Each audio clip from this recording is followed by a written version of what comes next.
एक समय की बात है। एक युवक रमेश नाम के गांव में रहता था।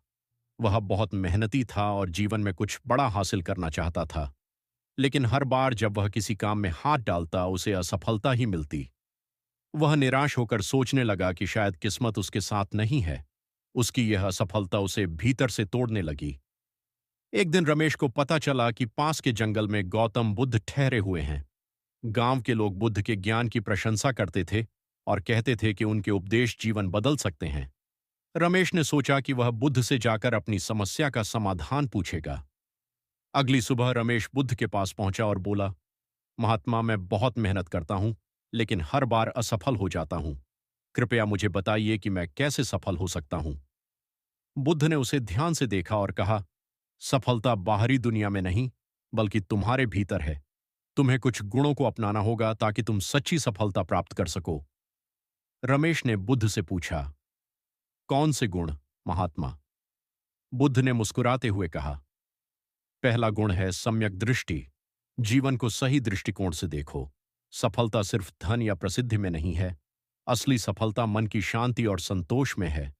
जब तुम यह समझोगे तब तुम सही दिशा में चलने लगोगे। दूसरा गुण है सम्यक संकल्प। जो भी तुम्हारा उद्देश्य हो, उसे पूरा करने का संकल्प मजबूत होना चाहिए। आधे अधूरे मन से कुछ भी करने से सफलता नहीं मिलेगी।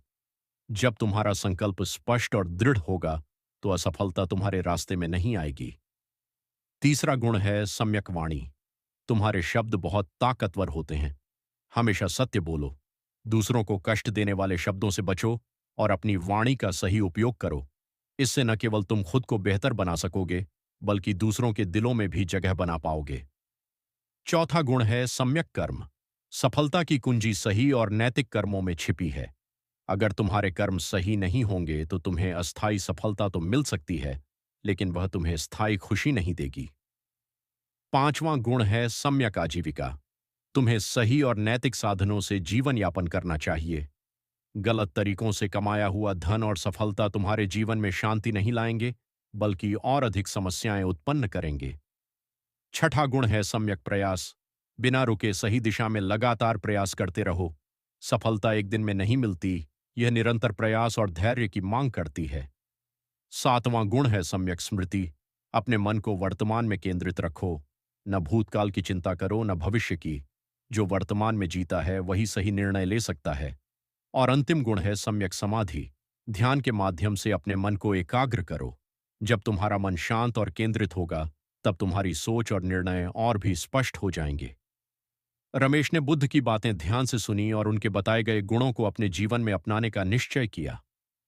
उसने अपने जीवन के प्रति दृष्टिकोण बदल दिया, अपने संकल्प को मजबूत बनाया और सत्य और नैतिकता के मार्ग पर चलने लगा। धीरे धीरे उसके प्रयास रंग लाने लगे और वह जीवन में सफलता प्राप्त करने लगा। अब रमेश न केवल बाहरी दुनिया में सफल था, बल्कि उसके मन में शांति और संतोष भी था। कहानी की सीख। असली सफलता बाहरी उपलब्धियों में नहीं, बल्कि भीतर के गुणों और सही मार्ग पर चलने में है।